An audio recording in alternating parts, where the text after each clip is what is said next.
Hello, this is Kamlesh Ahuja sir की chemistry class. तो dear student, today we will discuss structure of atom. हम atom के बारे में डिस्कस करेंगे। और एटम किसी भी केमिकल रिएक्शन में इन्वॉल्व होने वाला स्मॉलेस्ट पार्टिकल है। जैसे कि डाल्टन्स एटॉमिक थ्योरी ने कहा था,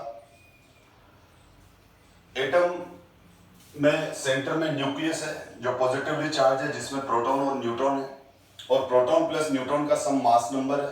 और न्यूक्लियस के अराउंड ऑर्बिट्स होती है। These orbits are called energy level. तो न्यूक्लियस के चारों तरफ जो ऑर्बिट्स हैं उनमें इलेक्ट्रॉन रिवॉल्व करते हैं। ये हम सब बेसिक चीजें जानते हैं। आज वाली क्लास बिल्कुल बेसिक क्लास है। हम रदरफोर्ड और बोर एटॉमिक थ्योरी को डिस्कस करेंगे और फिर आगे डिटेल में पढ़ेंगे। तो सबसे पहले रदरफोर्ड एक्सपेरिमेंट डिस्कस करते हैं हम। तो स्ट्रक्चर ऑफ एटम में जो रदरफोर्ड का एक्सपेरिमेंट है, वो रदरफोर्ड ने क्या किया, ये जो थोड़ा कुछ है मैं आपको थोड़ा ब्रीफली एक्सप्लेन कर देता हूं, क्योंकि चैप्टर बहुत ज्यादा डिटेल में है। तो ये इनिशियल मॉडल्स हैं, इनमें लिमिटेशंस भी हैं। तो स्ट्रक्चर ऑफ एटम में सबसे पहले रदरफोर्ड एटॉमिक मॉडल है। तो रदरफोर्ड ने एक एक्सपेरिमेंट किया। उसने एक लेड ब्लॉक लिया, इस तरह से जो दिख ही रहा है आपको। इसमें एक रेडियो एक्टिव सब्सटेंस रेडियम डाल दिया। क्या डाल दिया? रेडियम। रेडियम एक ऐसा रेडियो एक्टिव सब्सटेंस है जो बहुत तेजी से डिसइंटीग्रेट होता है या अल्फा बीटा और गामा पार्टिकल रिलीज करता है। तो यहां से ये जो रेडियो एक्टिव सब्सटेंस है, इस रेडियो एक्टिव सब्सटेंस से अल्फा पार्टिकल्स रिलीज हो रहे हैं, और ये अल्फा पार्टिकल रिलीज होते हैं, और यहां पर ये है थिन गोल्ड फॉइल। तो रदरफोर्ड ने क्या किया? रदरफोर्ड ने 10⁻³ mm, क्या बोल रहा हूं बेटा मैं, 10⁻³ मिलीमीटर इतनी थिन गोल्ड फॉइल ली, और गोल्ड फॉइल लेकर और इसके ऊपर, इस गोल्ड फॉइल पर, थिन गोल्ड फॉइल पर, ठीक है ना, हाई वेलोसिटी वाले अल्फा पार्टिकल्स की बम्बार्डमेंट की इस पर। और वो अल्फा पार्टिकल्स कहां से रिलीज किए? इसमें रेडियम से। रेडियम एक रेडियो एक्टिव एलिमेंट है जिससे बहुत तेजी से अल्फा पार्टिकल बाहर आते हैं। और इस थिन गोल्ड फॉइल में के ऊपर इसने क्या किया? अल्फा पार्टिकल की बम्बार्डमेंट की। और उसके पीछे ये जिंक सल्फाइड की प्लेट है बेटा। ये कौन सी प्लेट है? जिंक सल्फाइड की प्लेट है। जिंक सल्फाइड की प्लेट हम इसीलिए लेते हैं कि जिंक सल्फाइड की प्लेट पर जब अल्फा पार्टिकल बम्बार्ड करता है तो वह अपना मार्क छोड़ देता है। क्या छोड़ देता है? एक निशान छोड़ देता है, मार्क छोड़ देता है। अगर अल्फा पार्टिकल किस पे बम्बार्ड करता है, किससे कोलाइड करता है? जिंक सल्फाइड की प्लेट से। तो ये जिंक सल्फाइड की प्लेट है। तो रदरफोर्ड एक्सपेरिमेंट का जो ऑब्जर्वेशन है वो ये था कि most of the alpha particle gone through. जब यहां से इस थिन गोल्ड फॉइल में से अल्फा पार्टिकल पास हुए, तो अल्फा पार्टिकल इसके ऊपर अल्फा पार्टिकल की बम्बार्डमेंट हुई, तो most of the alpha particle gone through, सीधे बाहर निकलते गए। और बहुत ही कम अल्फा पार्टिकल ऐसे थे जो अपने मीन पोजीशन से डेविएट हुए, और करीब 1000 में से 1 कोलाइड करके वापस रिटर्न रिफ्लेक्ट हुआ। तो कुल मिला के मेरा कहने का मतलब ये है बेटा कि रदरफोर्ड एक्सपेरिमेंट से मेनली 3 तरह की ऑब्जर्वेशंस मिली हमको। 3 तरह की ऑब्जर्वेशन मिली। नंबर 1, आप एक बार देखें, यहां पर उन्होंने क्या ऑब्जर्व किया कि जो अल्फा पार्टिकल की बम्बार्डमेंट हुई, तो most of the alpha particle gone through, यानी अधिकतर अल्फा पार्टिकल ये यूं के यूं मूव करके आगे चले गए इस तरह से। यानी ये जो ब्लू पाथ है ये अल्फा पार्टिकल्स का पाथ है, ठीक है। तो ये मोस्टली अल्फा पार्टिकल क्या होते गए? सीधे निकलते गए। तो इससे ये प्रूव हो गया कि अगर मोस्टली अल्फा पार्टिकल ये सीधे मूव कर रहे हैं, इस एटम में से निकल रहे हैं, तो एटम का मोस्ट ऑफ द पार्ट होलो है, एम्प्टी है, तभी तो वो निकलेगा। अगर कोई बैरियर होगा तो सर रुक जाएगा ना। जैसे अगर ये मेरा मार्कर यहां से यूं जा रहा है तो ये होलो है, लेकिन ये रुक गया, तो इसका मतलब यहाँ कोई बैरियर है। तो उसी तरह से क्या हुआ, most of the alpha particle gone through, इसका मतलब ये हुआ कि एटम का मोस्टली पार्ट अंदर से होलो है, खोखला है। और बहुत कम अल्फा पार्टिकल ऐसे थे जो 180 के एंगल पे रिटर्न होके वापस आए। और उसके अलावा कुछ अल्फा पार्टिकल ऐसे थे जो अपनी मीन पोजीशन से डिफ्लेक्ट हो गए। तो 3 ऑब्जर्वेशन मिली। ऑब्जर्वेशन नंबर फर्स्ट, ये ऑब्जर्वेशन नंबर फर्स्ट है कि mostly alpha particle gone through. Observation number second क्या था, कुछ अल्फा पार्टिकल ऐसे थे जो अपनी मीन पोजीशन से डेविएट हो गए। नंबर थर्ड, कुछ अल्फा पार्टिकल रिटर्न आ गए, रिफ्लेक्ट हो गए। जैसे मैं सामने मेरे दीवार है, मैं बॉल फेंकूंगा तो वापस बॉल उससे कोलाइड करके रिफ्लेक्ट होकर मेरे पास आ जाएगी। तो इन 3 ऑब्जर्वेशन के बेस पर रदरफोर्ड ने एक कंक्लूजन फाइंड आउट किया। सबसे पहले जो ये फर्स्ट वाला जो ऑब्जर्वेशन है, उससे उसने कहा कि एटम का जो मोस्ट ऑफ द पार्ट है वो होलो है, एम्प्टी स्पेस है उसमें। फिर उसने कहा कि जो ये, अब मैं सीधा सेकंड में बाद में आ रहा हूं, पहले थर्ड वाला डिस्कस कर रहा हूं। उसने कहा कि कुछ अल्फा पार्टिकल ऐसे हैं, बहुत कम, मतलब 1000 में से 1000 अल्फा पार्टिकल अगर इसके ऊपर बम्बार्ड किए गए तो एक अल्फा पार्टिकल रिटर्न होके आया। तो उसने कहा कि इसका मतलब एटम के सेंटर में या एटम में कहीं पर भी कोई एक हैवी डेंसिटी वाला मास है, उस हैवी डेंसिटी वाले मास से, यानी ये न्यूक्लियस से, उस हैवी डेंसिटी वाले मास से, उस न्यूक्लियस से जब अल्फा पार्टिकल कोलाइड करता है तो उसी तरह से वापस कम बैक करता है। जैसे हमारे हाथ में एक रबड़ की बॉल है और हमने तेजी से सामने दीवार पे मारी और रिटर्न आई। तो बॉल क्यों रिटर्न आई? बॉल इसलिए रिटर्न आई कि जो सामने वॉल है उसकी डेंसिटी ज्यादा है, उसका मास ज्यादा है। यही अगर मेरे सामने दीवार ना होकर, वॉल ना होकर एक सिंपल कर्टन हो, कपड़े का पर्दा हो, मेरे कहने का मतलब ये है, तो सिंपल कर्टन हो, अब मैं उस पे बॉल कितना भी तेजी से फेंकूंगा, कितनी भी हाई वेलोसिटी से उसको फेंकूंगा, लेकिन वो उस कर्टन से वो बॉल टकराएगी तो सही, लेकिन वही नीचे गिर जाएगी, वो वापस रिफ्लेक्ट होकर मेरे हाथ में नहीं आएगी। और अगर मैं सामने तेजी से रबड़ की बॉल फेंकता हूं और रिफ्लेक्ट होकर वापस मेरे पास आती है, तो इसका मतलब जो सामने मास है उसका डेंसिटी ज्यादा है, वो कोई हैवी चीज है। तो अल्फा पार्टिकल भी क्या हुआ, कोलाइड करके जैसे बॉल कैसे रिफ्लेक्ट होकर आती वैसे आई। तो इसका मतलब ये जो सेंटर वाला मास है उस पर उसका डेंसिटी ज्यादा है। इस कंक्लूजन से, इस थर्ड ऑब्जर्वेशन से रदरफोर्ड ने ये कहा कि एटम का मोस्टली पार्ट तो होलो है, पर उसके सेंटर में सारा का सारा मास उसके सेंटर में ही है, जिसको उसने न्यूक्लियस किया। तो all the mass of atom concentrate in its centre, it's called nucleus. फिर उसने कहा सेकंड ऑब्जर्वेशन, अब अल्फा पार्टिकल क्या होता है बेटा, जो अल्फा पार्टिकल होता है helium plus 2 ion. Alpha particle क्या होता है बेटा, helium plus 2 ion, helium ion को ही हीलियम प्लस 2 आयन। तो मतलब क्या हुआ, अल्फा पार्टिकल में क्या होता है, अल्फा पार्टिकल में 2 प्रोटॉन होते हैं और 2 न्यूट्रॉन होते हैं। अल्फा पार्टिकल पर +2 पॉजिटिव चार्ज होता है। कितना पॉजिटिव चार्ज होता है, +2। तो अल्फा पार्टिकल पर कितना चार्ज होता है, +2। अल्फा पार्टिकल पर कितना चार्ज होता है बेटा, +2। ये पॉजिटिवली चार्ज छोटे छोटे पार्टिकल हैं। तो अब ये पॉजिटिवली चार्ज है, ये हमको पहले से ही मालूम है, ठीक है, क्योंकि अल्फा पार्टिकल पॉजिटिव चार्ज होता है, ये रदरफोर्ड के टाइम पहले से ही मालूम था। तो अब ये जो पॉजिटिवली चार्ज अल्फा पार्टिकल जब न्यूक्लियस के पास से निकलते हैं तो ये इस तरह से डेविएट होते हैं। तो इस तरह से डेविएट तभी होंगे जब ये अल्फा पार्टिकल यहां से निकलेगा तो न्यूक्लियस से रिपल्शन होगा। अगर ये सपोज करो न्यूक्लियस पे कोई चार्ज नहीं होता, न्यूक्लियस न्यूट्रल होता, तो ये जो ब्लैक वाला है ना, ये वाला, तो ये भी यूं स्ट्रेट निकल जाता, पर जैसे ही ये आया तो अल्फा पार्टिकल ने रिपल्शन फील किया तो उस रिपल्शन फोर्स की वजह से न्यूक्लियस का जो पॉजिटिव चार्ज है और अल्फा पार्टिकल का जो पॉजिटिव चार्ज है, रिपल्शन हुआ तो अल्फा पार्टिकल ने अपना पाथ डेविएट कर लिया।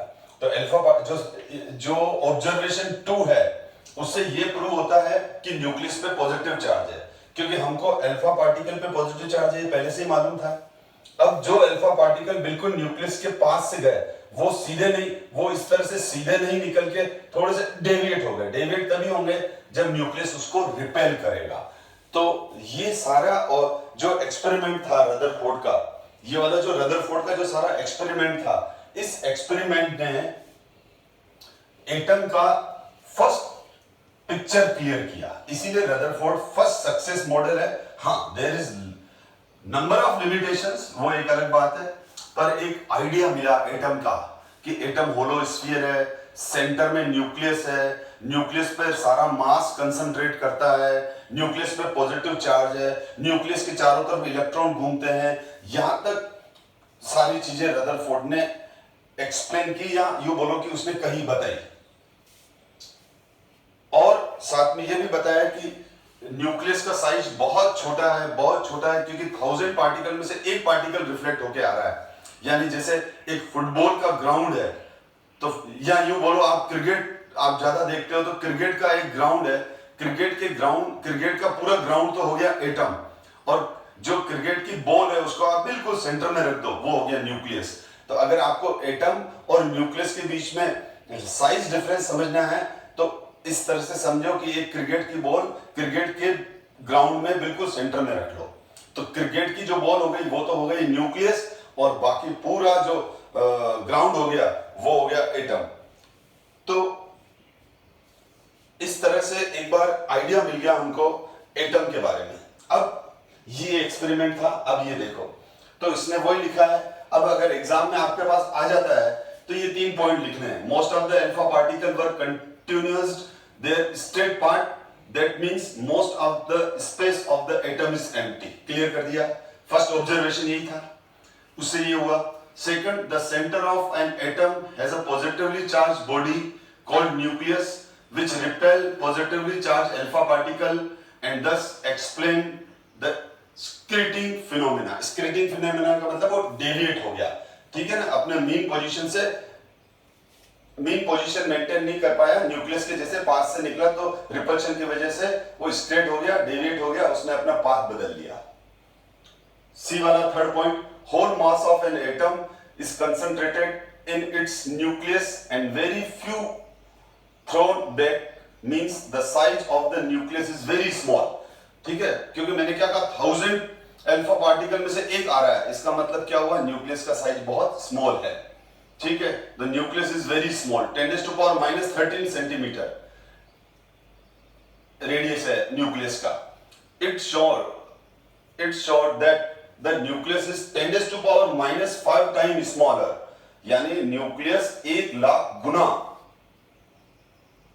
10,000 गुना 10,000 टाइम स्मॉलर है, किससे, एटम से। एटम से कितना ज्यादा छोटा है, 10⁻⁻5 टाइम स्मॉलर है एटम से। तो ये सारे कंक्लूजन रदरफोर्ड के आ गए। अब रदरफोर्ड क्या कहता था कि न्यूक्लियस के चारों तरफ इलेक्ट्रॉन सर्कुलर मोशन करता है। अब इसकी ड्रॉबैक क्या थी कि वो उसने ये क्लियर तो कर दिया कि न्यूक्लियस के चारों तरफ इलेक्ट्रॉन रिवॉल्व करता है, न्यूक्लियस के चारों तरफ इलेक्ट्रॉन क्या करता है, रिवॉल्व करता है। तो जब वो न्यूक्लियस के चारों तरफ घूम रहा है तो ये ऑर्बिट है, पर है ना ऑब्जेक्शन हो गया इसके ऊपर। ऑब्जेक्शन क्या हुआ वो क्लियर कर रहा हूं मैं, कि कुछ साइंटिस्ट ने, कुछ लोगों ने ये कहा कि न्यूक्लियस पे तो पॉजिटिव चार्ज है और इलेक्ट्रॉन पर नेगेटिव चार्ज है।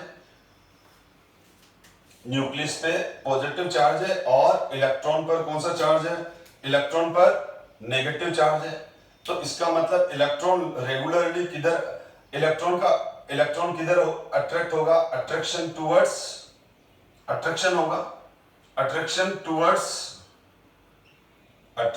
Towards nucleus. मैं क्लियर कर दूं, मैं Nu+ जब भी लिखूंगा तो इसका मतलब हो गया न्यूक्लियस। तो मैं है ना, अब कोई भी टीचर अधिकतर न्यूक्लियस नहीं लिखेंगे, Nu पर प्लस लिखेंगे। जब भी Nu पर प्लस हो तो समझ लेना वो न्यूक्लियस है। अगर E पर माइनस लिखा तो उसका मतलब हो गया इलेक्ट्रॉन। तो अब ये इलेक्ट्रॉन का चार्ज, इलेक्ट्रॉन पर नेगेटिव चार्ज है और इसका मास तो बहुत कम होता है न्यूक्लियस के कंपैरिजन में। तो ये इलेक्ट्रॉन किसकी तरफ अट्रैक्ट होगा, किसकी तरफ अट्रैक्ट होगा, अट्रैक्शन टुवर्ड्स न्यूक्लियस होगा। और जब न्यूक्लियस की तरफ अट्रैक्शन होगा तो इलेक्ट्रॉन रिवॉल्व स्टेशनरी ऑर्बिट में नहीं कर पाएगा। वो इलेक्ट्रॉन क्या होगा, जैसे ही चलना स्टार्ट करेगा तो वो इस तरह से, एक ये इलेक्ट्रॉन है जैसे यहां से स्टार्ट किया, ये इलेक्ट्रॉन की पोजीशन हो गई, ये इलेक्ट्रॉन की, ये रहा इलेक्ट्रॉन बेटा, ये इलेक्ट्रॉन ये रहा। अब ये बोल रहा है कि जैसे इलेक्ट्रॉन स्टार्ट होगा चलना तो फोर्स ऑफ अट्रैक्शन, इस फोर्स ऑफ अट्रैक्शन की वजह से वो स्पाइरल पाथ मेंटेन करेगा, न्यूक्लियस से अट्रैक्ट भी होता रहेगा और न्यूक्लियस से अट्रैक्ट भी हो रहा है और न्यूक्लियस के चारों तरफ घूम भी रहा है। तो धीरे धीरे धीरे धीरे धीरे ये अंदर एटलीस्ट किस में ड्रॉप कर जाएगा, एटलीस्ट फाइनली वो किस में ड्रॉप हो जाएगा, फाइनली वो इस न्यूक्लियस में ड्रॉप हो जाएगा। This is nucleus, red colour का न्यूक्लियस बनाया मैंने। तो ये न्यूक्लियस है तो वो न्यूक्लियस में ड्रॉप हो जाएगा, ये इलेक्ट्रॉन न्यूक्लियस में ड्रॉप हो जाएगा। और अगर इलेक्ट्रॉन न्यूक्लियस में ड्रॉप हो जाएगा तो एटम की एग्जिस्टेंस ही खत्म हो जाएगी, एटम ही डिस्ट्रॉय हो गया। पर atom neither create nor destroy, ठीक है, एक्सेप्शंस हैं न्यूक्लियर रिएक्शन में, उसकी बात नहीं कर रहा हूं, वो तो बहुत कम होती है। तो जनरली तो एटम डिस्ट्रॉय होता ही नहीं। अगर एटम डिस्ट्रॉय हो रहा होता तो अर्थ कब की गायब हो चुकी होती यूनिवर्स से। क्यों? क्योंकि अर्थ भी तो एटम से मिलकर बनी है। तो एटम तो एक परमानेंट एग्जिस्ट करने वाला पार्टिकल है। तो इसका मतलब ये जो इलेक्ट्रॉन है वो न्यूक्लियस के चारों तरफ स्टेशनरी स्टेट ही बनाता है, इस तरह से नहीं चलता है। स्पाइरल पाथ इलेक्ट्रॉन का नहीं बनता है, इलेक्ट्रॉन का ये स्पाइरल पाथ ऐसा नहीं बनता है। लेकिन क्यों नहीं बनता है, क्यों नहीं बनता है, क्यों नहीं बनता है, ये कौन एक्सप्लेन नहीं कर पाया? रदरफोर्ड। क्यों नहीं बनता है ये कौन एक्सप्लेन नहीं कर पाया? रदरफोर्ड एक्सप्लेन नहीं कर पाया। इस वजह से इसको हम रदरफोर्ड का लिमिटेशन बोलते हैं। अब इसी को एक्सप्लेन किया बोर ने, तो इसलिए ना इसकी लिमिटेशन को क्लियर करने के लिए बोर एटॉमिक थ्योरी आई। बोर एक फिजिक्स का साइंटिस्ट था। तो बोर एटॉमिक मॉडल ने न्यूक्लियस के चारों तरफ इलेक्ट्रॉन की स्टेशनरी स्टेट को एक्सप्लेन किया। समझना स्टेशनरी स्टेट का मतलब क्या है। जैसे यूनिवर्स में हर प्लेनेट का एक अपना ऑर्बिट है, वही उसकी स्टेशनरी स्टेट है। जैसे अर्थ की सन के अराउंड एक स्टेशनरी स्टेट है। अर्थ की सन के अराउंड एक ऑर्बिट है। तो उसी तरह से इलेक्ट्रॉन की न्यूक्लियस के अराउंड एक ऑर्बिट है, इलेक्ट्रॉन की न्यूक्लियस के अराउंड एक स्टेशनरी स्टेट है। इसको अर्थ से रिसेंबल करवा। तो जैसे अर्थ सन के अराउंड रेगुलरली इनफाइनाइट टाइम से, आप क्या देख रहे हो, इनफाइनाइट टाइम से अर्थ रेगुलरली सन के अराउंड एक पाथ मेंटेन करके उसके चारों तरफ घूम रही है, रिवॉल्व कर रही है। ओके, तो ये जो रिवॉल्व कर रही है, इस रिवॉल्यूशन से जो पाथ बना ये वाला, इसको ही हम ऑर्बिट और स्टेशनरी स्टेट कह रहे हैं। तो इस स्टेशनरी स्टेट को, इस तरह की स्टेशनरी स्टेट हर इलेक्ट्रॉन की क्या होती है, एक स्टेशनरी स्टेट होती है। किसमें? एटम में। जिस तरह से हर प्लेनेट की एक स्टेशनरी स्टेट होती है, ऑर्बिट होती है, उसी तरह से हर इलेक्ट्रॉन की भी न्यूक्लियस के अराउंड ऑर्बिट होती है। अब ये बनती कैसे है, इसका लॉजिक दिया फिजिक्स के साइंटिस्ट बोर ने। बोर ने क्या कहा कि इलेक्ट्रॉन सर्कुलर बात कर रहा है न्यूक्लियस के अराउंड, अकॉर्डिंग टू बोर बात कर रहा हूं। इसमें भी लिमिटेशन है। पहले हम इसका कंसेप्ट समझे, कम से कम जो इसने अच्छी बातें बताई, जो सही बातें बताई, उसको तो पहले डिस्कस करें। तो यहां पर देखो, ये न्यूक्लियस है और ये इलेक्ट्रॉन है। तो ये इलेक्ट्रॉन जब न्यूक्लियस के अराउंड मूव कर रहा है तो इलेक्ट्रॉन सर्कुलर मोशन कर रहा है। तो जब भी कोई पार्टिकल सर्कुलर मोशन करता है तो उस पर दो फोर्स एक साथ काम कर रहे हैं। जैसे मैं आपको एग्जांपल दूं कि मेरे हाथ में मेरे हाथ में एक बॉल है या एक स्टोन है, मैंने उसको रोप से बांध दिया, रस्सी से बांध दिया, यानी रस्सी से बांध दिया एक ऑब्जेक्ट, चाहे वो बॉल है, चाहे वो स्टोन है, चाहे ये मार्कर है, मैंने इसको रस्सी से बांध दिया। इतनी सी रस्सी है मेरे पास, 2-3 फीट की, और फिर मैं इसको यूं घुमा रहा हूं। या बहुत बार आप देखते हो आपके पास चेन वाला छल्ला होता है, आप यूं घुमाते हैं तो वो एक स्टेशनरी स्टेट बना लेता है। तो इसी तरह से मैं एक 2 फीट की रोप लेके और इस मार्कर को या किसी स्टोन को, किसी बॉल को बांध के यूं यूं घुमाऊं तो चारों तरफ एक स्टेशनरी स्टेट बन जाती है।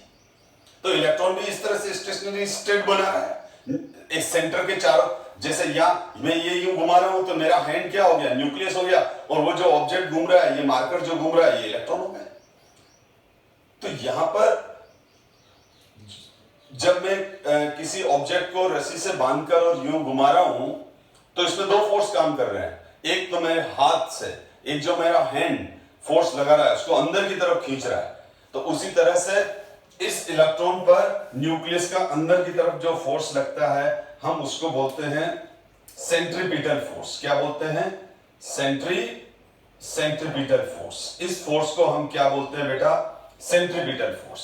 तो this force is called centripetal force.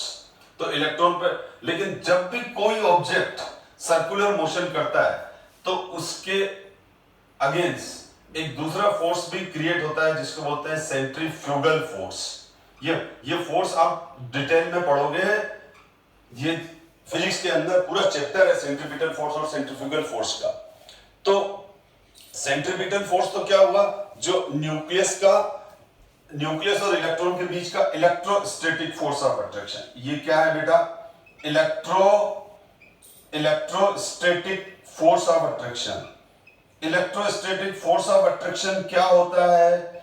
Electrostatic force of attraction का मतलब होता है, 2 चार्ज जब आपस में फोर्स डालते हैं तो उसको बोलते हैं इलेक्ट्रोस्टैटिक फोर्स। पॉजिटिव चार्ज और नेगेटिव चार्ज के बीच में, पॉजिटिव चार्ज और नेगेटिव चार्ज के बीच में जो फोर्स ऑफ अट्रैक्शन होता है उसको बोलते हैं इलेक्ट्रोस्टैटिक फोर्स ऑफ अट्रैक्शन। और इसी तरह से पॉजिटिव के बीच में जो रिपल्शन है, नेगेटिव के बीच में जो रिपल्शन है, उसको बोलते हैं इलेक्ट्रोस्टैटिक फोर्स ऑफ रिपल्शन। तो इलेक्ट्रोस्टैटिक वर्ड का मतलब चार्जेस के बीच का फोर्स, वो रिपल्शन भी हो सकता है, अट्रैक्शन भी हो सकता है। और यहां पर न्यूक्लियस इलेक्ट्रॉन को अपनी तरफ खींच रहा है, इसको क्या बोलेंगे? Centripetal force. अब आप खुद कॉमन ऑब्जर्वेशन कर सकते हो, आपके हाथ में रोप से बंधी हुई, रस्सी से बंधा हुआ एक स्टोन है, और उस स्टोन को आप यूं यूं घुमा रहे हो, यूं घुमाते छोड़ दो।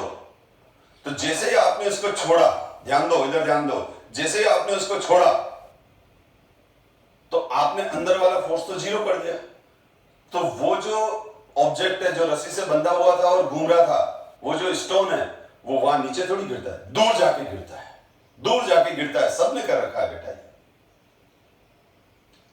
तो इसका मतलब क्या हुआ? आउट डायरेक्शन में कोई फोर्स था जो उसको दूर ले गया। मैं इसको यूं घुमा रहा हूं तो वो स्टेशनरी स्टेट मेंटेन करा हुआ है। अब जैसे ही मैंने इसको छोड़ा तो दूर जाके गिरा, इसका मतलब आउटवर्ड डायरेक्शन में भी एक फोर्स लग रहा है। तो जब भी कोई मोशन सर्कुलर होता है, तो सर्कुलर मोशन होता है तो सेंटर फोर्स को बैलेंस करने के लिए उस ऑब्जेक्ट में उसके ऑपोजिट डायरेक्शन में एक फोर्स बनता है जिसको अपन क्या बोलते हैं? Centrifugal force. आप इसको खुद ही कॉमन ऑब्जर्व कर सकते हो। क्लास खत्म होने के बाद आप एक एक्सपेरिमेंट करके देखो तो आपको फील होगा कि आप खुद तो अपने हाथ से खींच रहे हो, लेकिन वो स्टोन आपके वो अंदर नहीं गिर रहा है, वो स्टेशनरी मेंटेन करा हुआ है, क्योंकि बाहर फोर्स लग रहा है। ऑपोजिट डायरेक्शन में क्या लग रहा है? उसके फोर्स लग रहा है, वो फोर्स उसको अंदर आने से रोक रहा है। ठीक है। और जैसे ही आपने हाथ से रोप को रिलीज कर दिया, यानी आपने इनवर्ट फोर्स 0 कर दिया, अंदर की तरफ लगने वाला फोर्स 0 कर दिया, क्योंकि आपने हाथ उसको फ्री कर दिया, खोल दी मुट्ठी आपने। तो क्या होगा? उस समय आउटवर्ड डायरेक्शन का फोर्स तो 0 हुआ ही नहीं था, इस वजह से वो स्टोन दूर जाके गिरता है। तो ये देखो, यहां पर देखो आप, इलेक्ट्रॉन है, ये इलेक्ट्रॉन न्यूक्लियस के चारों तरफ सर्कुलर मोशन कर रहा है। तो इलेक्ट्रॉन पर एक साथ 2 फोर्स काम कर रहे हैं, एक तो सेंट्रीपिटल फोर्स काम कर रहा है, ठीक है, और दूसरा सेंट्रीफ्यूगल फोर्स काम कर रहा है। सेंट्रीपिटल फोर्स तो क्या है? न्यूक्लियस और इलेक्ट्रॉन के बीच का फोर्स ऑफ अट्रैक्शन है। और सेंट्रीफ्यूगल फोर्स क्या है? सर्कुलर मोशन की वजह से इलेक्ट्रॉन इस फोर्स के अगेंस्ट ऑपोजिट डायरेक्शन में जो दूसरा फोर्स क्रिएट करता है उसको हम क्या बोलते हैं? Centrifugal force. तो ये दोनों फोर्स हमेशा साथ साथ साइमल्टेनियसली वर्क करते हैं। ये दोनों फोर्स साथ साथ साइमल्टेनियसली वर्क करते हैं। ये दोनों फोर्स साइमल्टेनियसली साथ साथ वर्क करते हैं और एक दूसरे को बैलेंस करते हैं। इस वजह से इलेक्ट्रॉन न तो अंदर जाता है न बाहर जाता है, यानी वो अपनी स्टेशनरी स्टेट मेंटेन करता है। ये एक्सप्लेनेशन बोर ने दिया था। ये एक्सप्लेनेशन बेटा किसने दिया था? बोर ने दिया था। इसलिए हम बोर एटॉमिक थ्योरी के अंदर ही इसको डिस्कस करते हैं। तो ये जो अब सेंट्रीपिटल फोर्स और सेंट्रीफ्यूगल फोर्स के ऑपरेशन की वजह से ये इलेक्ट्रॉन जो न्यूक्लियस के चारों तरफ एक स्टेशनरी स्टेट मेंटेन करता है, ये जो क्या मेंटेन करता है? Stationery state. इसी स्टेशनरी स्टेट को हम क्या बोलते हैं? ऑर्बिट भी बोलते हैं, शेल भी बोलते हैं, एनर्जी लेवल भी बोलते हैं। क्यों बोलते हैं अभी डिस्कस करते हैं। इनको ऑर्बिट भी कहते हैं, एनर्जी लेवल भी कहते हैं, और इसको हम एन से सिंबल देते हैं, शेल भी कहते हैं। ठीक है, तो इस तरह से हम इसके नाम देते हैं। तो आपको कोई पूछे कि ऑर्बिट का कांसेप्ट किसने दिया, तो हम बोलेंगे बोर ने, नील्स बोर ने। ठीक है, न्यूक्लियस की डिस्कवरी किसने की? रदरफोर्ड ने। बेसिक आइडिया एटम का किसने दिया? सबसे पहले रदरफोर्ड ने। ठीक है, लेकिन हम न्यूक्लियस की डिस्कवरी का पूरा क्रेडिट रदरफोर्ड को ही देते हैं। रदरफोर्ड का फर्स्ट एटॉमिक मॉडल था जिससे थोड़ा सा एटम में राइट डायरेक्शन में हमको पाथ मिला। उसके बाद बोर ने इसको इंप्रूव किया। रदरफोर्ड क्या एक्सप्लेन नहीं कर पाया? रदरफोर्ड स्टेशनरी स्टेट, ये स्टेशनरी स्टेट क्यों न्यूक्लियस के चारों तरफ इलेक्ट्रॉन इनफाइनाइट टाइम तक मूव करता रहता है इस तरह से, ये किसने एक्सप्लेन किया?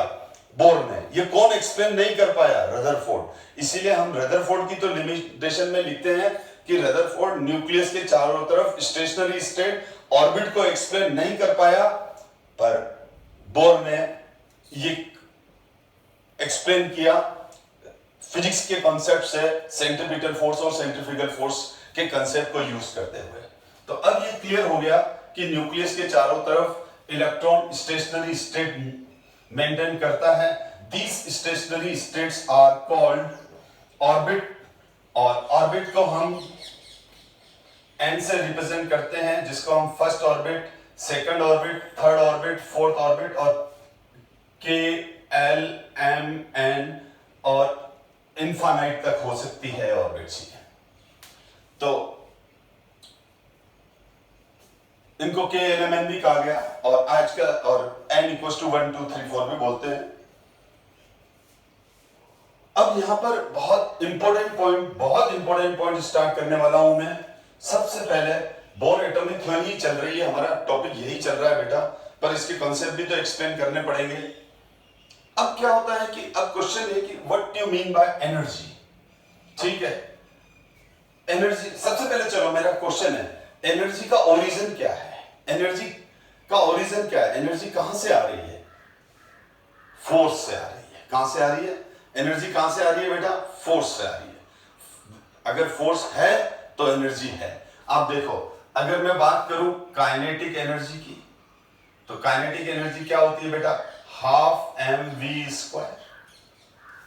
तो काइनेटिक एनर्जी अगर हाफ एम वी स्क्वायर है, तो आप देख लो मास ठीक है, लेकिन वेलोसिटी बिना फोर्स के तो आएगी नहीं। मेरे पास अभी ये नीचे फुटबॉल पड़ी है, कितनी है काइनेटिक एनर्जी? 0 है। मैंने किक मार दी, आ गई काइनेटिक एनर्जी।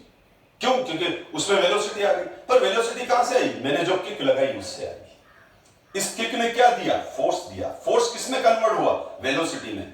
फिर हाफ एम वी स्क्वायर हुआ तो काइनेटिक एनर्जी। यानी ओरिजिन क्या था? फोर्स। ठीक है, अब आप देखो पोटेंशियल एनर्जी। पोटेंशियल एनर्जी क्या है? M g h. M mass है, एच हाइट है, पर जी तो ग्रेविटेशन फोर्स से रिलेटेड है। अगर ग्रेविटेशन फोर्स 0 है तो पोटेंशियल एनर्जी 0 हो जाएगी। तो फिर आप देख लो, कोई भी एनर्जी देखो, आप कोई भी देखना, आप आगे से आगे फिजिक्स में, केमिस्ट्री में जितनी भी एनर्जी पढ़ोगे, उसकी धीरे धीरे उसके बॉटम तक जाओगे तो फाइनल बॉटम उसका फोर्स मिलेगा। फाइनल बॉटम उसका क्या मिलेगा? फोर्स मिलेगा, जो मैंने अभी एक्सप्लेन किया। जैसे फुटबॉल के अंदर भी फाइनल बॉटम क्या था? फोर्स था। किक लगी तो उसमें काइनेटिक एनर्जी आई, तो किक ने क्या दिया? फोर्स दिया। फोर्स से उसमें काइनेटिक एनर्जी आ गई, वो उसमें वेलोसिटी आ गई। तो फोर्स फिर दो तरह का होता है बेटा। तो फोर्स होता है फोर्स ऑफ अट्रैक्शन और फोर्स ऑफ रिपल्शन। तो जो एनर्जी है, जो बेटा एनर्जी है, वो इस तरह से होती है। Force of repulsion, repulsion force and inversely proportional to attraction force. तो energy is directly proportional to repulsion force and inversely proportional to attraction force. तो रिपल्शन फोर्स और अट्रैक्शन फोर्स डायरेक्टली प्रोपोर्शनल का मतलब आपको मालूम है। डायरेक्टली प्रोपोर्शनल का मतलब क्या होता है? साथ साथ बढ़ना। अगर रिपल्शन बढ़ रहा है तो एनर्जी भी बढ़ रही है। इनवर्सली प्रोपोर्शनल का मतलब होता है एक बढ़ रहा है तो दूसरा घट रहा है, यानी अट्रैक्शन इंक्रीज होगा तो एनर्जी डिक्रीज होगी, अट्रैक्शन इंक्रीज तो एनर्जी डिक्रीज। अब आप देखो, जहां पर भी जैसे एक एग्जांपल लूं मैं एक्सप्लेन करने के लिए, ये एटम और ये एटम के चारों तरफ फर्स्ट ऑर्बिट, ये फर्स्ट ऑर्बिट, ये सेकंड ऑर्बिट, ये थर्ड ऑर्बिट, यस। अब ये देखो, ये ऑर्बिट है और इनमें इलेक्ट्रॉन्स है। इसको फर्स्ट ऑर्बिट कह रहा हूं मैं, इसको सेकंड ऑर्बिट कह रहा हूं मैं, इसको थर्ड ऑर्बिट कह रहा हूं मैं। ये E1 एनर्जी है, ये E2 एनर्जी है, ये E3 एनर्जी है। E1 E2 E3 ये इसकी एनर्जी है। E1 E2 E3 इसकी एनर्जीज है। तो अब आप ध्यान दो, मैं इसको एक बार वापस इस तरह से एक्सप्लेन कर रहा हूं। ये न्यूक्लियस हो गया, सेंटर में न्यूक्लियस है, ये फर्स्ट ऑर्बिट है, ये सेकंड ऑर्बिट है और ये थर्ड ऑर्बिट है। तो ये फर्स्ट ऑर्बिट n=1, ये सेकंड ऑर्बिट और ये थर्ड ऑर्बिट, ठीक है। तो KLMN इसको अपन क्या बोलते हैं? फर्स्ट ऑर्बिट को K, सेकंड को L, थर्ड को N। KLN फर्स्ट ऑर्बिट का एनर्जी E1 मान लिया, सेकंड ऑर्बिट का एनर्जी E2 ले लिया, थर्ड ऑर्बिट का एनर्जी E3 ले लिया।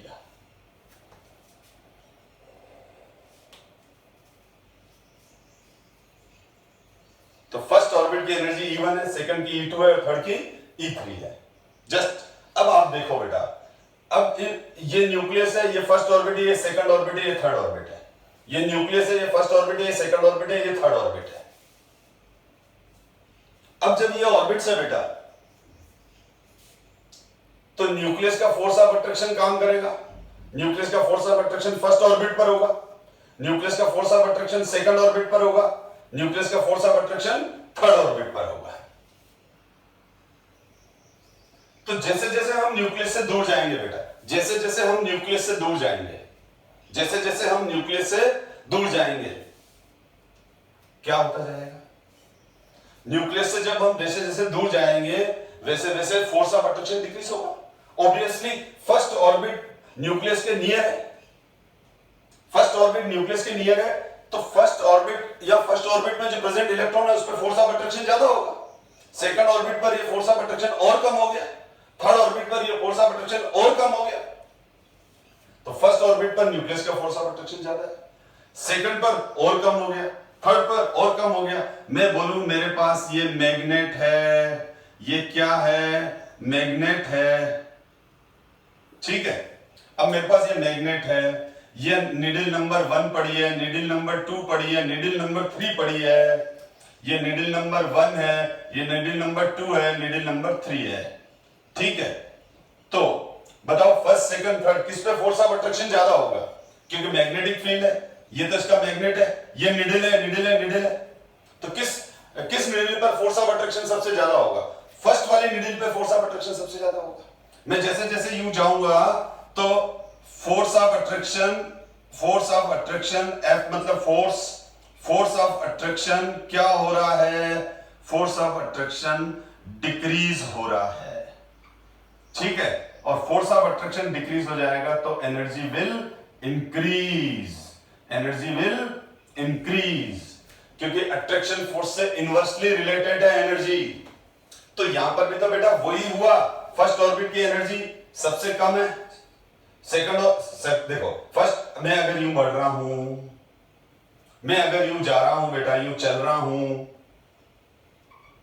ये चला मैं आगे, फर्स्ट ऑर्बिट से सेकंड ऑर्बिट, सेकंड ऑर्बिट से थर्ड ऑर्बिट, तो क्या हो रहा है, क्या लिखूंगा बेटा मैं इसमें, मैं लिखूंगा फोर्स ऑफ अट्रैक्शन क्या हो रहा है, फोर्स ऑफ अट्रैक्शन डिक्रीज हो रहा है, और फोर्स ऑफ अट्रैक्शन डिक्रीज हो रहा है तो एनर्जी इंक्रीज हो रही है, एनर्जी इंक्रीज हो रही है, एनर्जी क्या हो रही है, इंक्रीज हो रही है, यानी फर्स्ट ऑर्बिट की एनर्जी सबसे कम होगी, फर्स्ट ऑर्बिट की एनर्जी सबसे कम होगी क्योंकि इस पर फोर्स ऑफ अट्रैक्शन सबसे ज्यादा है।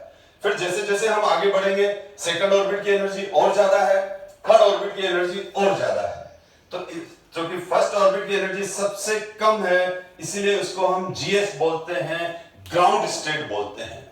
फर्स्ट ऑर्बिट की एनर्जी सबसे कम है इसलिए हम उसको क्या बोलते हैं, उसको हम ग्राउंड स्टेट बोलते हैं। क्या बोलते हैं बेटा, ग्राउंड स्टेट कहते हैं।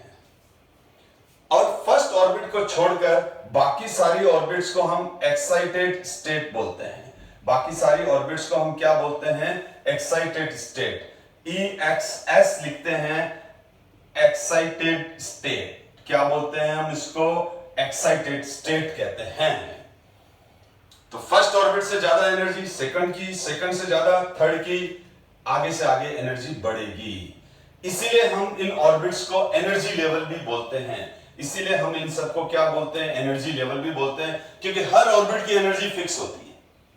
वो कितनी होती है वो भी हम नेक्स्ट क्लास में डिस्कस करेंगे। बोर ने एनर्जी डिफाइन भी की, एनर्जी की न्यूमेरिकल वैल्यू भी दी उसने। तो हम जैसे जैसे न्यूक्लियस से आगे बढ़ रहे हैं, फोर्स ऑफ अट्रैक्शन डिक्रीज हो रहा है, एनर्जी विल इंक्रीज।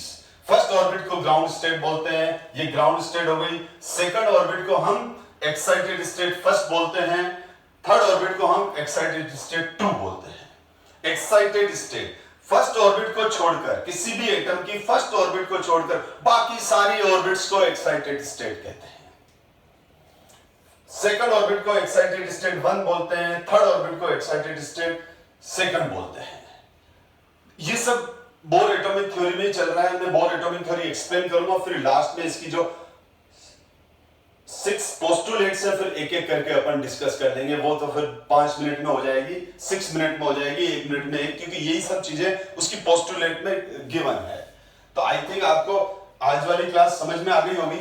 अपन अब नेक्स्ट क्लास में डिस्कस करेंगे, क्योंकि अभी बोर एटॉमिक थ्योरी क्लियर क्या कंप्लीट नहीं हुई है, अभी बाकी है। इसका इलेक्ट्रॉन्स के एंगुलर मोमेंटम, इलेक्ट्रॉन की एनर्जी कैसे निकालते हैं, तो हम ये सब नेक्स्ट क्लास में डिस्कस करेंगे, क्योंकि बहुत लंबा हो जाएगी क्लास।